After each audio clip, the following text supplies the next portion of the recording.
This is a true story. All my stories are true. It was family that came to me. Their daughter was very, very young. Mamish 12 years old. She was very tall and looked very mature. She was active in relationships in a crazy way. And she was suicidal. She was drinking. She was getting drunk. She was doing drugs. She was violent with her parents. And they were going to send her away to an inpatient place for sex addiction. She was totally out of control in like every single way. And the parents came to me, and she went to a festival, not like our Yom Tovim, you know, a festival, and she was nebuch with 5 strange men of all different shades and shapes. And it's the absolute worst thing. Forget about, besides for spiritually, Yiddishkeit, emotionally for a girl, 12 years old, beautiful girl, a princess, who had everything, money, and she a year or two before she was, and now bottom of the world, a tremendous, you know, allowing herself to be abused and victimized, and these guys would go to jail. You know, they didn't know how old she was. She was 12. You're talking about this craziness, insanity. And the relationship was terrible. She was punching her parents. She was eating treif in front of them to get them angry. And then they came to me and we started doing TP on this girl. And actually her therapist is a close friend of mine who we have a close professional relationship. And she told me, she said, before the parents came to me, she goes, there was nobody to do therapy on, because by the time she came to therapy with one of her parents, the fighting in the car, you know, smoking in the car, stop smoking, the pulling over, the music popping, it was always a war. By the time she came, she said 40 minutes was just trying to calm the kid down, and then 5 minutes is like, how you doing? She couldn't, and this is a top trauma therapist. There was nobody to do therapy with. We have to send her away. They wanted to send her away to an inpatient facility for sex addiction, which has a very, very low success rate. That's what she told me. And it's all you meet there is other people with the same problem, which is, it's really so sad, so sad. And they came and they started doing the bombs and they started doing all the tricks. And I said, you know, did you buy her the mini skirt? Because she goes outside, mamish, in 8-inch heels and in the tiniest skirt that they sell in the belt section. And did you buy the miniskirt? And they said, we can't get ourselves to do it. And I only do these things because I want results. I want to save kids. And I know that a kid who gets provided for with their needs, even though it's not what we want, is safer. And you just saw that. I'm just saying for the video without saying your name. Amazing testimony. This girl was in her room a year and a half. And you started last week. And now, the last 2 days, she's out of her room. You just saved her from an enormous amount of danger, because you can go crazy. A year and a half is a long time. Imagine 2 years, 3 years, and people are going to send her here into this psych ward and that psych ward. You already moved her, and David should provide her health, and you should be able to help her more and more and more. We have a long way to go, but you got her out of the room, and so that's why I care about this. And I reminded them a few times, and they did this and they did that, but you know, they're like, we can't buy our daughter a miniskirt. I understand, it's very painful. So I said, hold on 1 second, I have to take care of something. I used to be on P and 16th. Home Sweet Home was on P and 16th. And right across the street was a store called Conway, which is very cheap clothing. I ran into Conway. I don't know what the salespeople were thinking. I ran into the ladies section and I bought like 6 articles of clothing. I got like 2 tank tops, sleeveless, I don't even know what it was, and a couple of shorts and 2 mini skirts, and the whole thing was $36. It was so cheap. And I came in, mamish, within 10 minutes I was back, and I said, here, what is this? I said, you weren't going to buy it, so I bought it. And I hope that it'll save your child's life, because she was putting herself in physical danger, going out at night, hooking up with strange men, all ages, extremely vulnerable. We know now, you know, what causes that. Early childhood trauma causes that kind of behavior. They didn't know anything. They just knew she's crazy, out of control, not stopping, you know, eating treif in front of the parents, lahachas, you know, I hate your F, cursing F. And this is a beautiful girl. 2-3 years before, I'm saying she was a regular girl, above average girl. So I gave them the bag. You don't have to bow, but thank you. I gave them the bag, and they're like, what is this? Oh, we'll pay you. I said, no. I used my Meiser money for this. Okay, you need to have this. Okay, they brought it home. Thursday night, the daughter said, by the way, I decided tomorrow I'm not going to be here for Shabbos. Where are you going? I'm going to a festival. She's going back to a festival where the last one, she was raped by 5 men. Rachmana litzlan. So they knew not to beg, scream, do all the stuff that they did the first time because that didn't work. So they said, oh, okay, fine, all right. And they went into their room and they just broke down and cried because they know that, like, it's for sure going to happen. It's not like someone's going to attack. She's going to dress provocatively. She wants to be attacked. And those of you who understand sexual trauma understand why they keep on getting abused. And they just broke down. They just completely broke down. I mean, the pain of the parents. Is she going to come back alive, dead, pregnant? The whole thing is crazy, and she's 12. And then, the mother says, we have this bag that Avi gave us. Let's try it. And they went in, they saw the stuff. Apparently, I'm a pretty good shopper, if anybody wants.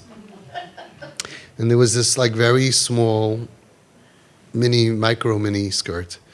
And they had cards, because I told people, when you start here, just buy a bunch of cards. Anyway, so they had a I love you card, and they wrapped it up, and they put in it, they wrote, this is twisted, right? 'Cause I told them to say this. And it hurts to talk like this and to talk about this topic. But again, we want to save her. This is just a little something, really little something, right? This is a little something to help you enjoy the festival to the max. We love you tons, mommy and daddy. And they left it because I always say give it, but they didn't know when she's leaving, and she was going to sleep. Whatever, they left it right in front. They got some kind of a balloon or a flower or something. They dressed it up. That was the gift bomb that they left for her. Now, we don't know exactly what happened, but here's the end of the story. She ended up not going for Shabbos. For the first time since her cycle of spiraling out of control began, for the first time, she came to the meal Friday night. She sat by the meal and said, and usually she was not there, or she would run away, or she would go out and dress like mamish, like how did she even know at 12 years old how to dress like I don't want to say the words publicly, like mamish, you can't get worse, and classy, and like trying to look like a fancy, I don't want to say. Use your imagination. No, don't use your imagination. For the first time since the whole spiral, with the fighting, with the Hatzalah, with the Shomer, before they came to me, she stayed Friday night by the meal, throughout the whole meal. And after the meal, the mother went to sit on the couch. She came over, she sat next to her mother and put her kepi down on her mother's lap. She just stayed there. And her mother just stroked her hair and said, it's going to be okay. It's going to be okay. It's going to be okay. Right? We're going to get through this together. She never opened up to her mother what it was. She never told her mother what's wrong with her. They had no relationship except fighting and taking away her phone and shutting the Wi-Fi, and you're not going to this, and how could you this, and you're a this, and you're a that, and the father with the anger and the cursing and the screaming and nothing. There was no community. And all of a sudden here, because they gave her acceptance, she didn't go to the festival. She didn't get destroyed physically, emotionally, psychologically, and spiritually. She didn't. They saved her. People don't understand, how does this work? You see it. You saved her. And she lied there for over an hour on her mother's lap. She hadn't touched her mother in like 2 years or a year or whatever it was since it started. And her mother just stroked her hair. It's going to be okay. We're going to get through this together. And that was the beginning. And they did all the big Averis, and they did all the everything with the, I'm saying Averis, quote unquote, what the therapy world says is wrong and what many people say is wrong, all with the highest level of Das Torah that they had. We didn't do anything against Hashem. And she ended up, within a very short period of time, being able to go to therapy. And the same therapist said, goes, since they came to you and this happened, she comes now to therapy, and I have somebody to talk to. She comes in licking an ice cream cone or eating a whatever, tray for Frankfurt, and go, oh, my mommy bought it for me. The Rav said they should do that. And I don't hate my parents, and there's no anger. She goes, I have somebody to do therapy with. And because of that, she never went to an inpatient facility. They saved her from that with a low success rate and a lot of danger of putting a girl, a princess from a beautiful, frum family into a place for sex addiction is a horrible thing to have to do. And they had no choice, right? We created an option. Home with mommy and daddy. She would go out looking terrible. Father would say, you want me to give you a ride? I'll drive you. And half the time things didn't work out. You know what? I'm in the neighborhood. I'll keep busy in the car. I'm here anyway. And would wait in front. She was safer and safer, felt more comfortable. Instead of just being on her own and the parents not even knowing what happened. She's crazy, a manipulator and a liar, and there's like a dibuk inside of her. We're going to do an exorcism and go to everything. Instead, they're supporting and going and have a great time, and here's clothing and here's money and here's alcohol. Illegal to give her alcohol, yes. Arrest me. 2 years later, she was ready to go back to school. They looked for the most modern, a Jewish school, the most modern Jewish school in the world that's possible, because she still couldn't wear clothing. A lot of trauma victims, they're claustrophobic in clothing. But she's a smart girl, and she was able to function. 3 years later, she started getting better and better and better. And then, after high school, she went to Eretz Yisrael to a regular frum seminary. A regular frum, fully tznius seminary. No boyfriends, no girlfriends. She thought she was lesbian. She thought she was this. She thought she was everything that you could think. V'ha'aretz ha'isa sayu v'vayu v'chayshech. Total confusion. I'm gay. I want to be a boy. I want to be a girl. I don't know, up and down. She used to sleep during the day, be up at night, do drugs. She would hurt herself. She would take drugs and she didn't know what it was, and she would mix it, and any guy that would buy her, give her vodka and pills, and she would take it, and then she would wake up not knowing what happened. She was in severe pikuach nefesh. She went, after she finished seminary, she went Shana Bet for the second year. The mother came here, she spoke, she stood right there when we had one of the conference with Rabbanim, and she said, my daughter now is learning more than my yeshivish sons. She was doing 10 hours a day, she was learning Yadus. And now she's in Shidduchim. She's a regular, fine, tznius, erlach, Shabbos, kashrus, taras mishpacha, a beautiful girl. She has her beauty back, her chein, outer and inner, and she's looking for a erlich frum guy who's going to sit and learn and to build a bayis naman b'Yisrael.